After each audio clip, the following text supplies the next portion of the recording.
Hello दोस्तों, कैसे हैं आप सभी। स्वागत है आपका आपके अपने YouTube चैनल में।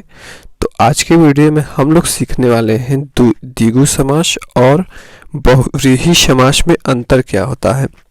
बहुत सारा कन्फ्यूजन होता है कि द्विगु समास क्या होता है और बहुव्रीहि समास क्या होता है। तो आज के वीडियो में हम इसी पर डिस्कस करने वाले हैं। तो चलिए वीडियो को स्टार्ट करते हैं और समझने का प्रयास करते हैं।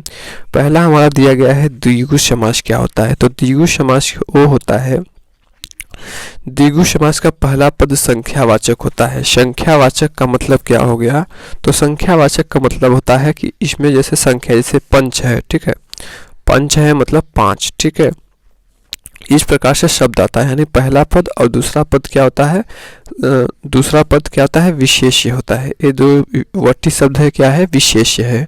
और जो पहला पद होता है वो संख्यावाचक विशेषण होता है, ठीक है, यानी पंच है तो संख्यावाचक विशेषण है। तो ये क्या होता है, द्विगु समास होता है। इसके अतिरिक्त जो हमारा है बहुव्रीहि समास जो होता है, उसमें क्या होता है, बहुव्रीहि समास किसी तीसरे शब्द की रचना करते हैं। किसी बहुव्रीहि समास क्या होता है, तो बहुव्रीहि समास किसी तीसरे शब्द की रचना करते हैं। जैसे 10 आनंद दिया गया है, ठीक है, 10 आनंद मतलब कि 10 आनंद है जिसके, आनंद का मतलब होता है 10 सिर हैं जिसके 10 सिर होते हैं, ठीक है, जिसके 10 सिर होते हैं तो उसे क्या कहते हैं, 10 आनंद, यानी रावण, अर्थात क्या हो जाएगा हमारा रावण, ठीक है।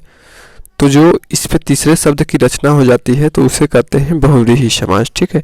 तो यहाँ पे इस प्रकार से हम इसका डिफरेंस समझेंगे। और कभी कभी एक ही शब्द दोनों में आ जाते हैं। जैसे हमारा है चतुर्भुज है, ठीक है, चतुर्भुज, चतुर्भुज और चतुर्भुज, यानी 4 भुजाओं का समूह, ठीक है, तो उसे द्विगु समास कहेंगे। अगर चतुर्भुज आ जा रहा है, ठीक है, 4 भुजाएं हैं जिसकी, अर्थात भगवान विष्णु, यानी बहुव्रीहि समास, यानी चतुर्भुज जो है वो दोनों में आ जा रहा है।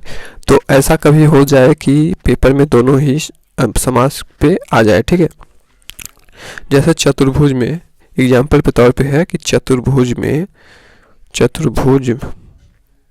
में कौन सा समास है, ठीक है, कौन सा समास है।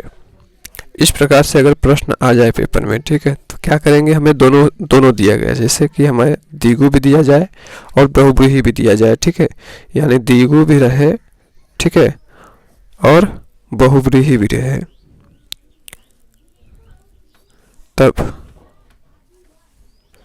तब हम लोग कौन सा टिक लगाएंगे, ठीक है। तो यहाँ पे हम सबसे पहले बहुव्रीहि लगाएंगे, अगर दोनों रहेगा तब। तो इस प्रकार से आप इसका डिफरेंस जान सकते हैं। मिलते हैं नेक्स्ट वीडियो में।